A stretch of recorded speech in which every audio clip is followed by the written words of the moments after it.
কিশোরগঞ্জের ঐতিহাসিক পাগলা মসজিদে দানকৃত সামগ্রীর নিলাম নিয়ে সংবাদ সংগ্রহ করতে গিয়ে স্থানীয় সিন্ডিকেটের বর্বরচিত হামলার শিকার হয়েছেন দুই সাংবাদিক। সিনিয়র স্টাফ রিপোর্টার মোহাম্মদ জজ মিয়া জানান, বৃহস্পতিবার আসরের নামাজের পর মসজিদের নিলাম ঘরের সামনে এই হামলার ঘটনা ঘটে। আহত সাংবাদিকরা হলেন চ্যানেল 24-এর কিশোরগঞ্জ জেলা প্রতিনিধি খায়রুল আলম ফয়সাল এবং গ্লোবাল টেলিভিশনের জেলা প্রতিনিধি ফয়জুল ইসলাম ভুইয়া পিঙ্কু। তারা দুজনেই কিশোরগঞ্জ সাংবাদিক ফোরামের সহ সাধারণ সম্পাদক হিসেবে দায়িত্ব পালন করছেন। বর্তমানে তারা হাসপাতালে চিকিৎসাধীন রয়েছেন। জানা গেছে, প্রতিদিন আসরের নামাজের পর পাগলা মসজিদে ভক্তদের দান করা বিভিন্ন সামগ্রী নিলামে তোলা হয়। অভিযোগ রয়েছে, একটি স্থানীয় প্রভাবশালী সিন্ডিকেট দীর্ঘদিন ধরে সাধারণ মানুষকে অংশ নিতে না দিয়ে নামমাত্র মূল্যে এসব সামগ্রী হাতিয়ে নিচ্ছিল। এই সিন্ডিকেটের অনিয়ম ও কার্যক্রমের সংবাদ সংগ্রহ করতে 4 জন সংবাদকর্মী ঘটনাস্থলে যান। সংবাদ সংগ্রহের এক পর্যায়ে সিন্ডিকেট সদস্যরা পরিকল্পিতভাবে মব সৃষ্টি করে সাংবাদিকদের ওপর ঝাঁপিয়ে পড়ে। এতে ফয়সাল ও পিঙ্কু গুরুতর আহত হন। এই ন্যাক্কারজনক ঘটনার তীব্র নিন্দা ও প্রতিবাদ জানিয়েছে কিশোরগঞ্জ সাংবাদিক ফোরাম। এদিকে ঘটনার পরপরই কিশোরগঞ্জ সদর মডেল থানা পুলিশ ঘটনাস্থল পরিদর্শন করেছে। কিশোরগঞ্জ সদর মডেল থানার অফিসার ইনচার্জ মোহাম্মদ আবুল কালাম ভুইয়া জানান, সাংবাদিকদের উপর হামলার ঘটনায় জড়িত থাকার অভিযোগে জীবন ও মনা নামে দুজনকে ইতিমধ্যে আটক করা হয়েছে। এই ঘটনায় মামলা দায়েরের প্রস্তুতি চলছে এবং বাকি জড়িতদের ধরতে পুলিশের অভিযান অব্যাহত রয়েছে। ওখানে প্রতিদিন বিকেলে যে নিলাম অনুষ্ঠান হয়, সেই নিলাম অনুষ্ঠানের নিউজ কভার করতে গিয়েছিলাম। তো দুর্ভাগ্যবশত ওখানে গিয়ে দেখলাম আমাদের পাগলা মসজিদের নিলাম যে হয় ওইটা সিন্ডিকেটের আওতাধীন পুরোটা।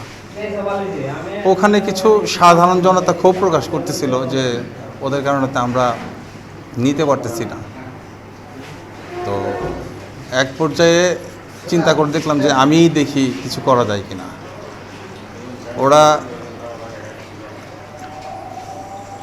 আমি একটা দাম বলেছিলাম, আমি দাম কেন বললাম, এরপরে ওরা পুরো সিন্ডিকেট প্রায় 10-15 জনের একটা গ্রুপ হবে, সেই গ্রুপ মব সৃষ্টি করে আমাদের সাংবাদিকের উপরে আক্রমণ করেছে। পাগলা মসজিদের যে সিন্ডিকেট যেটা আর কি, এই যে মুরগি এবং ছাগল যেগুলি গেছে, এই ব্যাপারে আমরা নিউজ করতে গেছি। যাওয়ার পরে মানে এক কথা দুই কথা তারা কম মূল্যে নিতে চায় জিনিসগুলি। এই কথা জিজ্ঞাসা করতেই আপনারা কি, আমরা সাংবাদিক থেকে গিয়েছি, এইসব বইলা 15-20 জন অতর্কিত আমরা 2-3 জন যারা আছি সবার উপর হামলা করছে। যেভাবে পারে এইভাবে মানে এরা সিন্ডিকেটটা চালায় যাইব, এটাই ফাইনাল।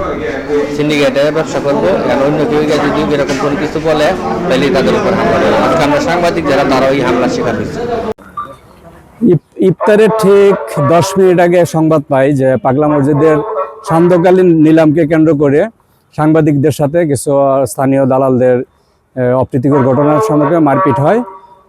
আমি তাৎক্ষণিক আমার টিম নিয়ে হাসপাতাল পরিদর্শন করে রোগীদের দেখি এবং সিসি ফুটেজ সংগ্রহ করি। সিসি ফুটেজ সংগ্রহ করে এদের মধ্য থেকে আপনারা ইতিমধ্যে অবগত আছেন, আমরা 2 জনকে শনাক্ত করতে সক্ষম এবং 2 জনকে আমাদের হেফাজতে, তাৎক্ষণিক হেফাজতে নেই। এটা 1 ঘন্টার সময়ের মধ্যে তাদেরকে আমরা আটক করতে সক্ষম হই।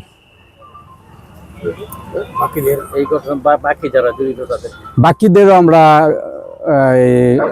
আটক করার চেষ্টা অব্যাহত আছে আর আইনগত ব্যবস্থা প্রক্রিয়া দিই।